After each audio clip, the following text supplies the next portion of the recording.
Welcome to this worship service of the Unitarian Universalist Church in Idaho Falls. My name is Cindy Miller and I'm your worship associate for today. Whether you are a longtime member or if this is your first visit here, we welcome you as you are. Unitarian Universalism is a liberal religion with Jewish Christian roots. It has no creed, but rather it affirms the worth of human beings, advocates freedom of belief, and the search for truth and meaning. We welcome you to this virtual yet holy space. Please know that you are welcome here. The service is led from our church's sanctuary today by Reverend Kevin Carson.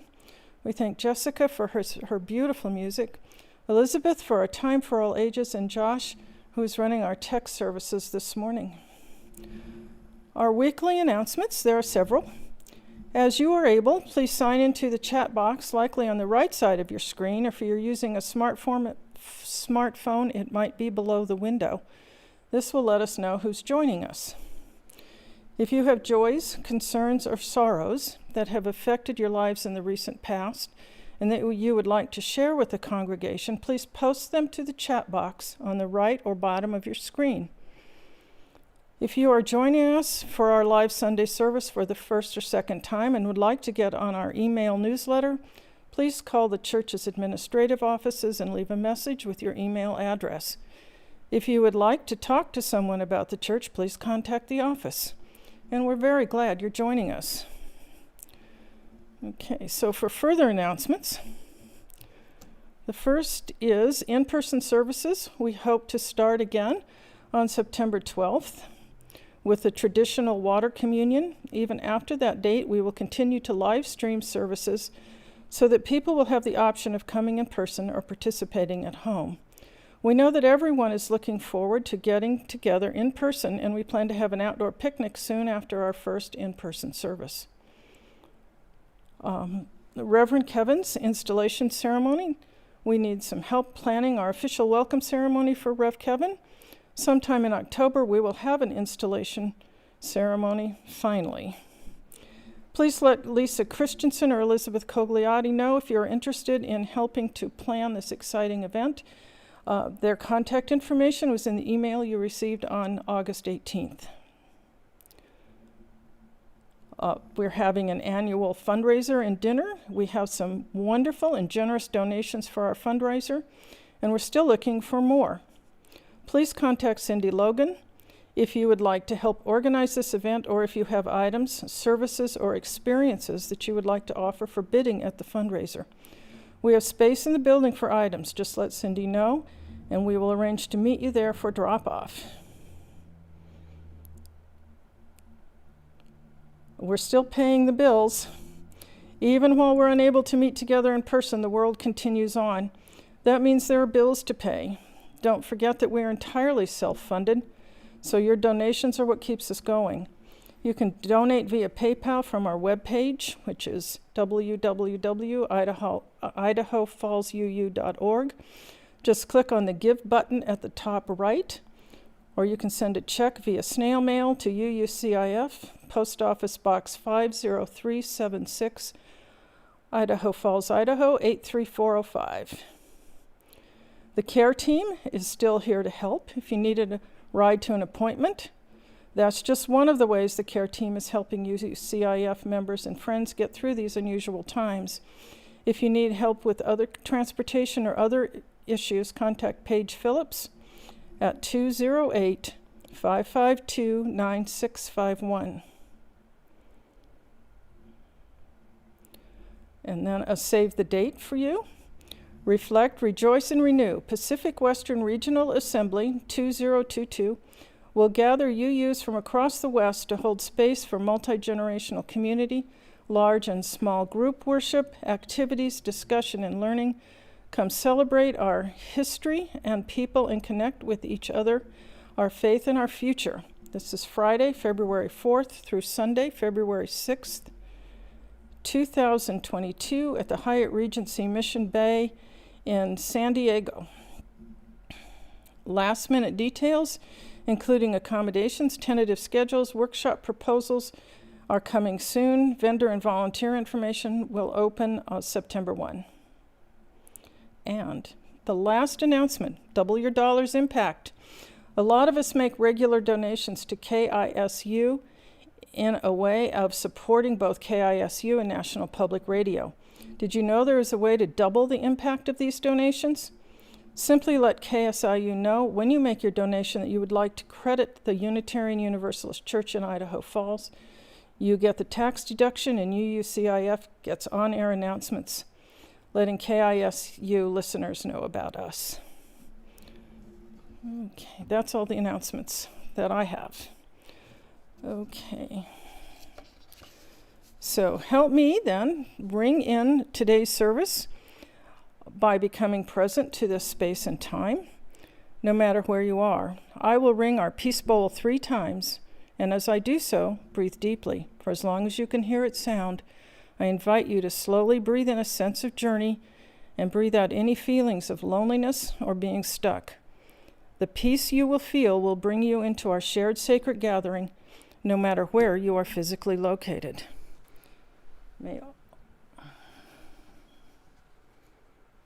Okay.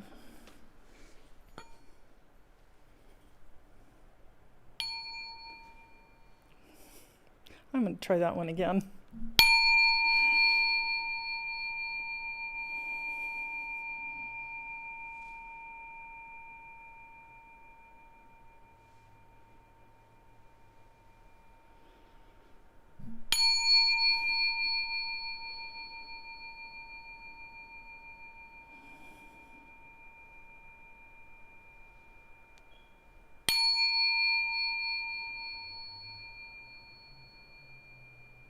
May all your journeys be blessed. Please enjoy our prelude.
Please join us in the reading of our covenant. Love is the spirit of this community and service its law. This is our great covenant, to dwell together in peace, to seek the truth in love, and to help one another. I will read these words by Tim Haley from the UU Worship Web as Reverend Kevin lights our chalice. Amid all the noise in our lives, we take this moment to sit in silence and give thanks for another day, to give thanks for all those in our lives who have brought us warmth and love, to give thanks for this gift of life. We know we are on our pilgrimage here, but a brief moment in time. Let us open ourselves here now to the process of becoming more whole, of living more fully, of giving and forgiving more freely, of understanding more completely the meaning of our lives here on this earth.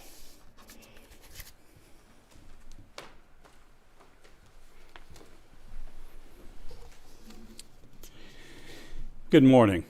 Our call to worship this morning is the poem Finisterre by David White. The road in the end, taking the path the sun had taken, into the western sea and the moon rising behind you as you stood where ground turned to ocean.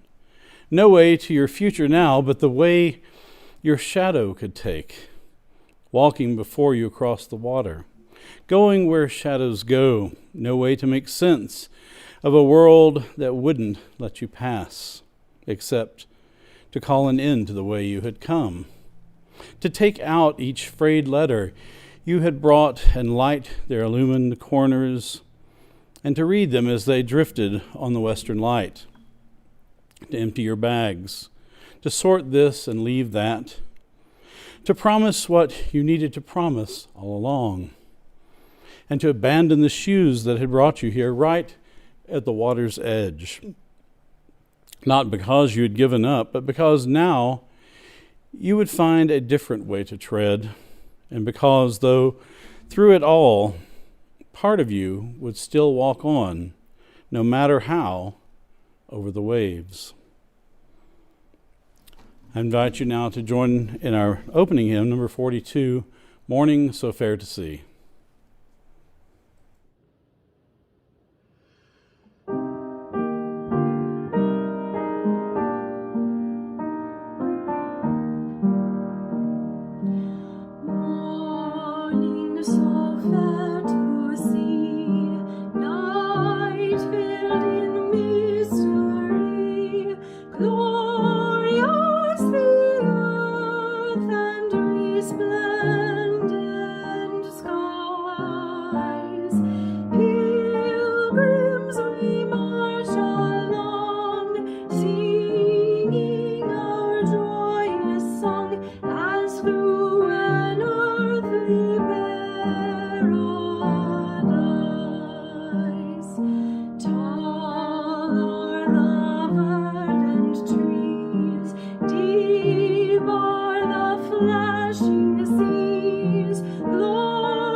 Today's Time for All Ages is from Magic Wanda's Travel Emporium by Joshua Searle White, read by Elizabeth Coyote, Director of Lifespan Faith Development.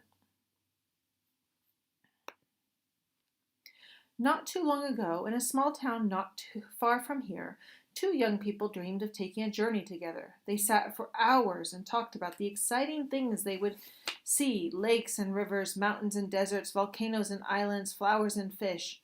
They'd heard all about the journeys other people had taken, and they finally decided it was time to experience their own. So one afternoon, they started to pack. At first, it went fine. They got out their backpacks and started collecting all the really important things they might need. There was chocolate, of course, because you can never have too much chocolate, and socks and flashlights and rope, and then hiking boots and raincoats and winter hats and water skis and snowshoes and sunscreen and parachutes and passports and lots of extra underwear. But as they looked at the growing pile, they realized that they had forgotten one thing. They were prepared for anything that might happen, but they didn't have a map. How would they know where they were going? They went out into their town to look for the right kind of map. They walked for a while up and down the streets, and finally, down one side street, they caught sight of a sign that looked interesting. It said, "Magic Wanda's Travel Emporium. Everything you need for the journey of your life." All across the front of the store there were pictures of waterfalls and coral reefs and castles and canals and all kinds of exotic people and animals and amazing food. It looked like just the place, so they pulled open the door and walked in. It took them a minute to adjust to the darkness inside, and once they did, they found something very strange. Despite the colorful sign and all the pictures out front, inside the store was completely empty. There were no shelves, no drawers, no tents or snorkels or guidebooks or anything. And most importantly, there were no maps. The only thing in the store was a single bare counter way in the back. Behind the counter sat an old woman, watching them peacefully as they stared at the blank walls. The two young people looked around. "There's nothing here," said the first one. "Let's go." And they were about to leave, but something about the way the old woman looked at them made them turn back. "Let's at least talk to her," said the second one. "Maybe we can find out why there's nothing here." So they walked past the bare walls to the counter at the back of the store. "Hello," one of them said. "We've decided to go on a long journey, and we need some help. We came in because your sign says you have everything for the journey of your life, but there's nothing here at all. We're leaving tomorrow, Monday, so we need to get ready very quickly. Can you help us?" "Ah, yes," said Magic Wanda, because that was who the old woman was, of course, in a high, thin voice. "You're leaving on a great journey on Tuesday, and you need advice." "No, Monday is when we are leaving," came the answer. "Monday, and that's why." "And then you are leaving for a great journey on Wednesday," Wanda continued. "I'm beginning to understand." The young people looked at each other. "No," said the other one. "I don't think you understand at all. It's tomorrow, Monday, that we are leaving. That's why we're here to get some help." "Yes, of course," said Wanda.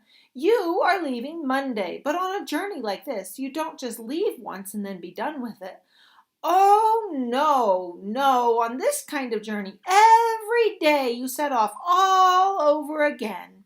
Every day you get up and decide, am I going on this journey with my traveling companion or am I staying here? And then, if you are ready for adventure, only then do you set off once again. So yes, you are leaving tomorrow, and you are leaving Tuesday, and you are leaving Wednesday, and every day after that, and every day after that." The young people looked at each other and nodded. "Okay then," said one, "but we still have a problem.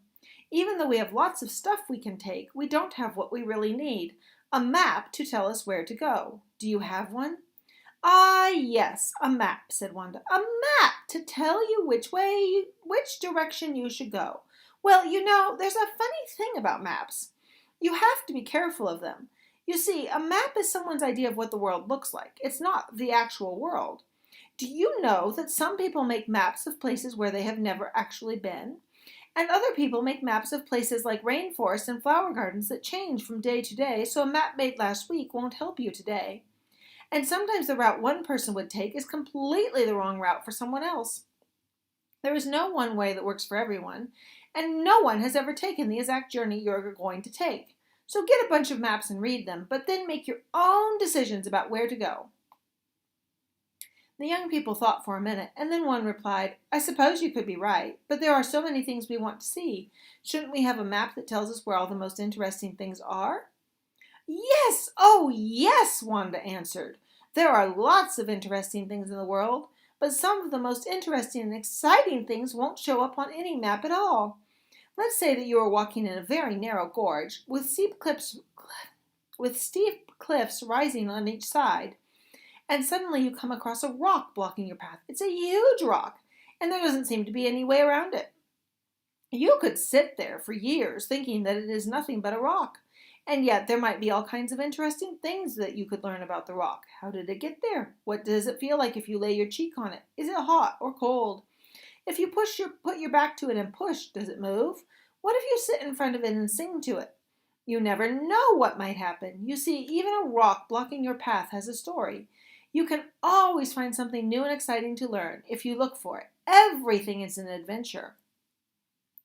Well, okay, said the other. Maybe that's true. But what if a storm comes up or we get chased by tigers or something?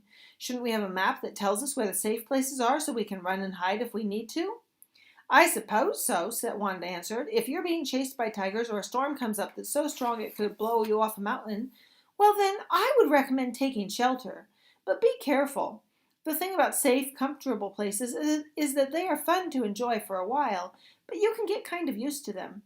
Some people even find a safe, beautiful place like a warm cave and they think that their journey is over. But it's not like that. Warm caves are great, but if you run to them whenever some danger threatens, well, then you'll never know the joy of standing in the wind and feeling the pelting of the rain and hearing the rumbling of the thunder. And most importantly, if you stay in the safe places, you'll never find out what is behind the next hill. So sure, find the safest and most beautiful places and see what they are like, and then go see what adventures you can find. Well, if all this is true, the young people said, is there anything you think we absolutely need for our journey? Oh, yes, yes, yes, said Wanda. Of course. There is one thing that people always forget on this kind of journey, and it's really important. She reached under the counter and brought out some paper and a pen. You see, people often leave on this kind of journey, and they figure they should do it totally on their own. But it doesn't work that way. Yes, the path you take is up to the two of you, but you can't do it alone. No journey is complete without company, and no matter how much fun your traveling companion is, you need to let others be a part of your journey too. Talk to people, help them through their difficult mountain passes, and let them help you through yours. We're all on our own journeys after all. Magic Wanda paused and looked at the couple. Take the paper and pen as my present, she said. Write letters. Keep in touch. Then she stood up. I think you are ready for your trip, don't you? The young people looked at Wanda and then back at each other. I guess we are, one said, as the other took the paper and pen from Wanda's hands. Thank you. Happy travels, said Wanda, and the young people walked out of the store and down the street and back to where they were packing to leave. And the very next day, with their pen and paper and just a few necessary things, they set off on their journey. The next day after that, they set off again, and the day after that, and the next day after that. Through storms and mountains, tigers and crystal sand beaches, through every kind of beauty and every kind of challenge, every day was a new adventure. And as far as anyone knows, the young people are still out there somewhere, together on their journey. The end.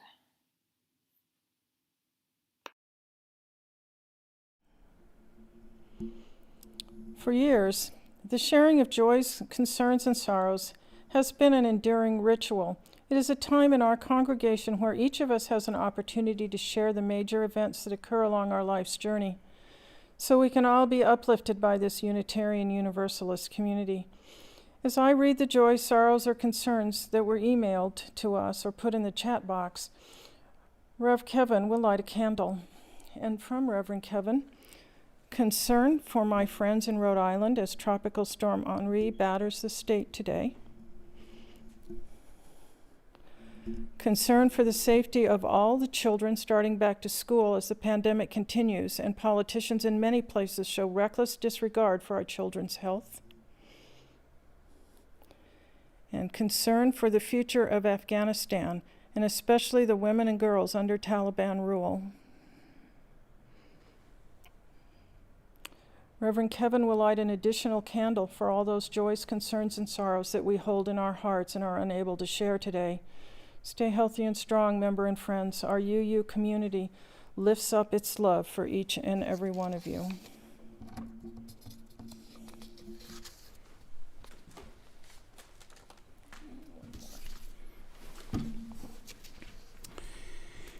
Our reading this morning is an excerpt from the book, The Art of Pilgrimage, The Seeker's Guide to Making Travels Sacred by Phil Cousineau.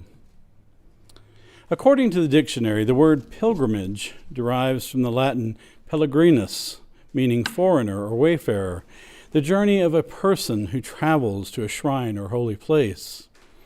Another older derivation, more poetic, reveals that pilgrim has roots in the Latin per agrum, through the field. This ancient image suggests a curious soul who walks beyond known boundaries, crosses fields, touching the earth with a destination in mind and a purpose in heart.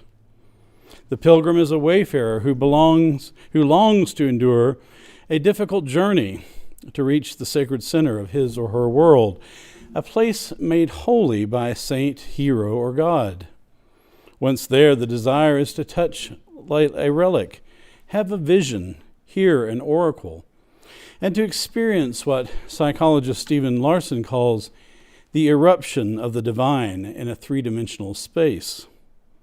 In Richard R. Niebuhr's elegant description, pilgrims are persons in motion, passing through territories not their own, seeking something we might call completion, or perhaps the word clarity will do as well, a goal to which only the Spirit's compass points the way.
One of the most successful books ever published in the English language was John Bunyan's The Pilgrim's Progress, published in two parts in 1678 and 1684. Thanks in large part to the proliferation of the King James Bible earlier that century, the English public had become increasingly literate, and Bunyan's book remained extremely popular for almost 2 centuries. At one time, it was second only to the Bible in popularity, and it has since been translated into at least 200 languages. By modern standards, it is a novel that few of us would find very appealing if you like things like well-developed characters and a captivating storyline.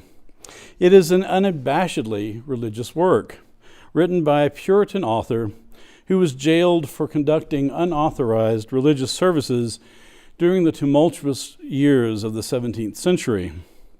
The story is a thinly disguised allegory for the Christian journey of conversion and salvation that most middle school students would easily recognize. The protagonist, named Christian, experiences a series of challenges along the road to the celestial city, encountering characters like Evangelist, Faithful, Hopeful, Mr. Worldly Wise Man, Mr. Legality, and Lord Hategood in towns named Morality and Vanity, home of the famous Vanity Fair. In the end, of course, the hero makes it to his goal of the celestial city. And in the second part of the story, he assists his wife and sons on their own journey to join him there. If you're looking for summer reading, this is not a book I would recommend unless you're interested in learning more about Puritan theology and its historical context. Even among Christian authors, there are much better allegorical novels to choose from these days, and I'm sure there are many that are much worse. But while the specific content of the Pilgrim's Progress may not offer much for us today as Unitarian Universalist spiritual seekers, the idea the book presents about the epic spiritual journey through life is something all of us can appreciate. Simply being alive, each of us must travel our own path through the slings and arrows of outrageous fortune, as another English author once wrote. If we decided to write our own version of the story, I think it would be easy to identify a similar cast of characters and milestones along the way.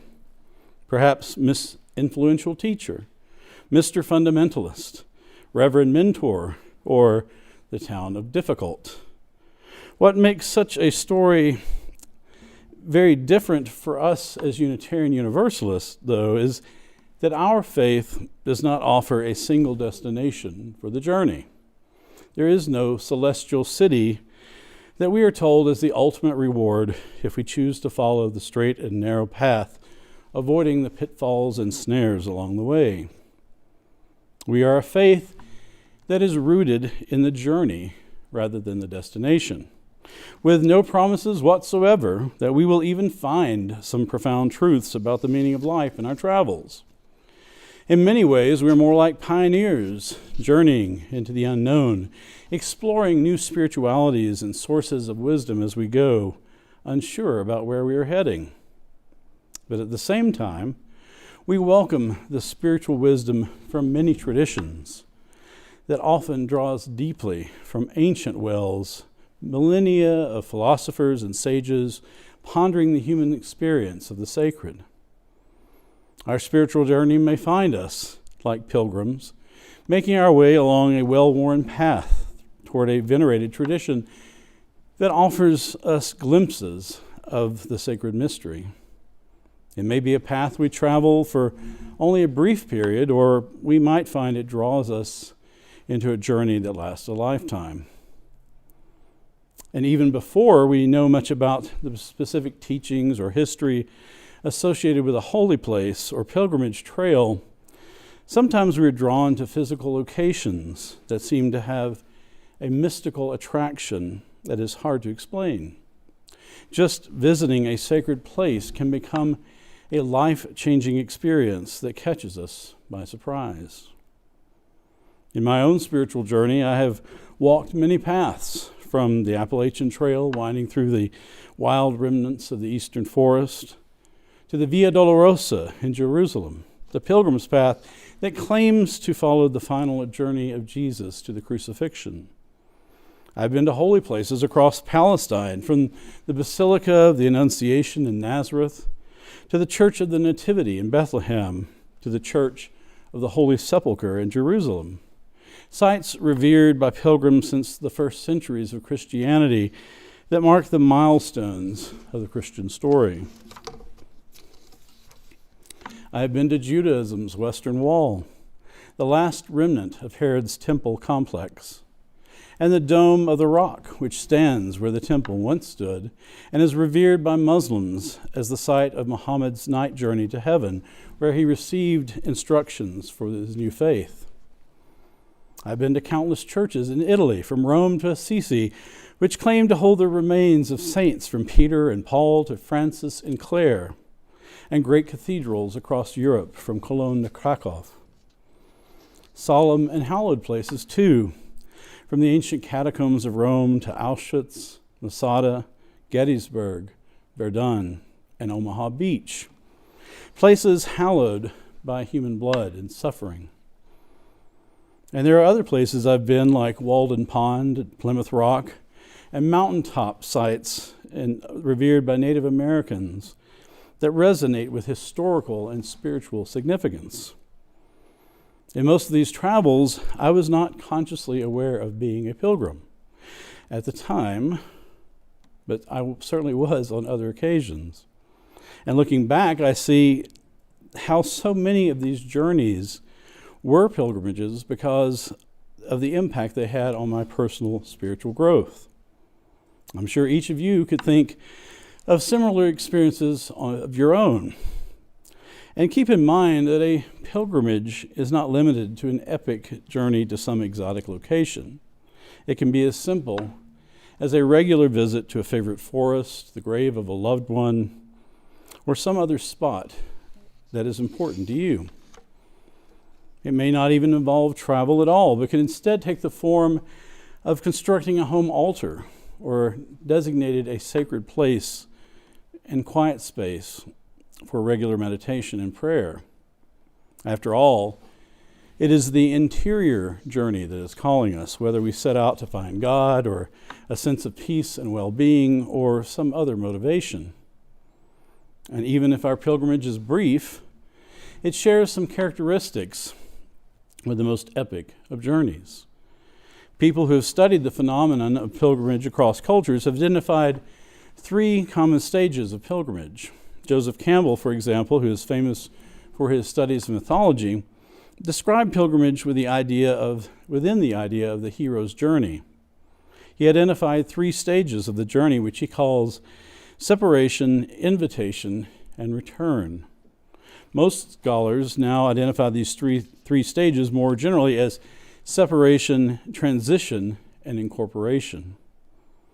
In the first stage, separation, the pilgrim discerns a need to embark on the pilgrimage, even knowing that it may require facing tremendous hardship or danger. Such discernment may be entirely internal as we wrestle with our hopes and fears and doubts, or it may involve the whole family, a community, or even the blessing of some religious authority. Once decided, the pilgrim leaves the ordinary world she is used to and enters the extraordinary world of the journey. She is thus separated from life before the commitment was made. In the transition phase, the pilgrim begins to find meaning and purpose in the experiences of the journey, but he is still searching and plowing forward into the unknown. It is a liminal or in-between state. He stands at the threshold between the old identity and the new, but may still be filled with feelings of ambiguity and confusion, especially in the case of sacred journeys. He has not yet integrated the new meaning he has discovered. This takes place in the third stage, incorporation, when the pilgrim returns to the ordinary world, but having integrated this newfound meaning into his identity. Sometimes it is a joyful occasion, but it can also be a difficult return to the old world, after experiencing a profound change of perspective. Change can be painful, even if beneficial. I know of Appalachian Trail hikers, for example, who struggled for months to readjust to life after completing the trail, often reaching out to fellow hikers to talk about things that family and friends could never really understand. I've also known people whose spiritual pilgrimage brought them out of the tradition of their youth to a new understanding that puts them at odds with cherished beliefs. Incorporation is an inevitable stage of the journey, though there is no certainty that what we incorporate will always bring us joy or peace of mind. It may just send us on a new journey that we never imagined. One of my favorite things about being a minister is getting to know members of the congregation and hearing their unique stories about how they became a Unitarian Universalist. Some people were born and raised in our faith, but most people, like me, found their way to Unitarian Universalism in college or later in life. Sometimes it was a result of years of spiritual searching and trying different paths, wandering the spiritual desert in hopes of finding a faith that was more satisfying. And sometimes it was by sheer accident, or perhaps a little of both. It is also common to hear stories of coming and going in our faith communities, times that being an active member was more important, and other times when life's other priorities took a front seat. And for a few among us, becoming a UU was a courageous example of the pioneer spirit, leaving behind a tradition that was no longer fulfilling, sometimes risking the alienation of family and friends, with the hope of finding a new spiritual community that is accepting of more diverse beliefs, personalities, and identities.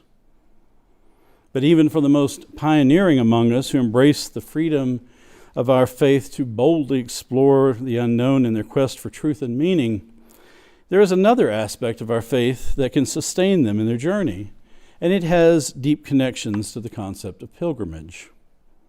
We are not alone in this journey. Becoming part of a faith community that accepts each other and encourages spiritual growth is itself a transformative event. For pilgrims, the sacred journey allows one to shed the ordinary identity of daily life and become transformed into a new person. But it is often a new identity within a community of fellow human beings who are traveling the same path. This new identity allows one to transcend social conventions and invites the pilgrim into a greater diversity of relationships than the so-called real world may not allow. This is especially true for those who journey on long pilgrimage trails, such as the Camino de Santiago or the Appalachian Trail. And for Unitarian Universalists, though our specific spiritual interests are varied, when we worship together in our congregations or gather to share a meal and swap stories, we too become such a community. This has been one of the most difficult challenges we have endured this last year and a half because of the pandemic.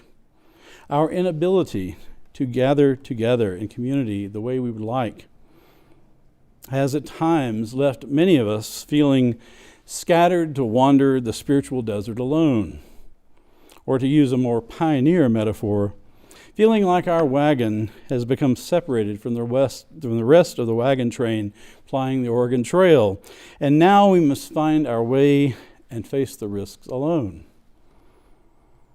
So pilgrim, pioneer, or both, where do you hope you are heading in your search for truth and meaning?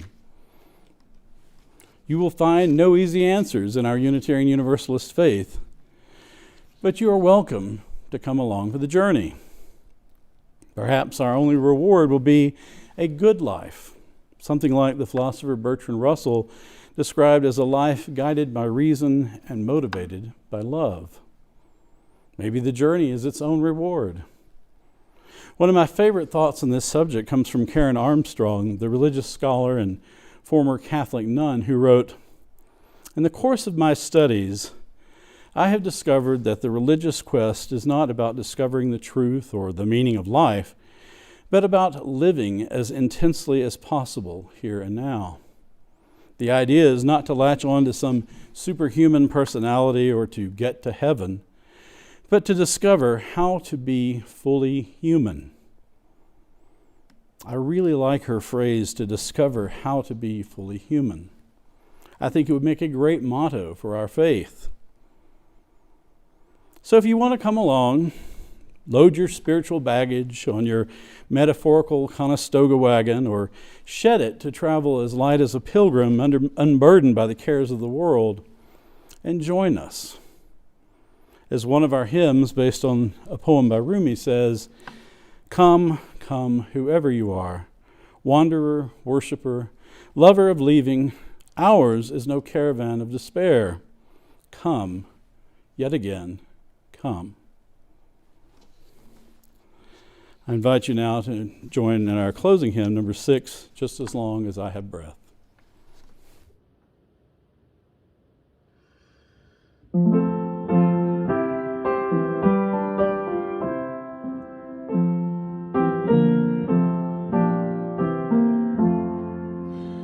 Just as long as I have breath,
Our closing words are the poem Spirit of the Pioneer by Reverend Melvin Hoover. We can't change the past, but we can learn from it and build on it. We can't control the future, but we can shape it and enhance the possibilities for our children and grandchildren. We can't discern in the present the fullness of our actions and their impact, but we can be pioneers in our time, exploring fully the crevices and cracks where knowledge and new insights might be found. We can explore our spectrum of relationships and confront our complacency and certainty about the way things are. We can dare to face ourselves in our entirety, to understand our pain, to feel the tears, to listen to our frustration and confusion, and to discover new capabilities and capacities that will empower and transform us. In the spirit of the pioneer, let us now go forth.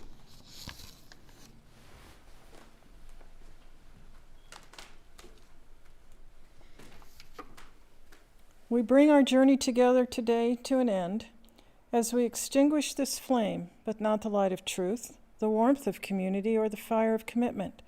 These we carry in our hearts until we are together again.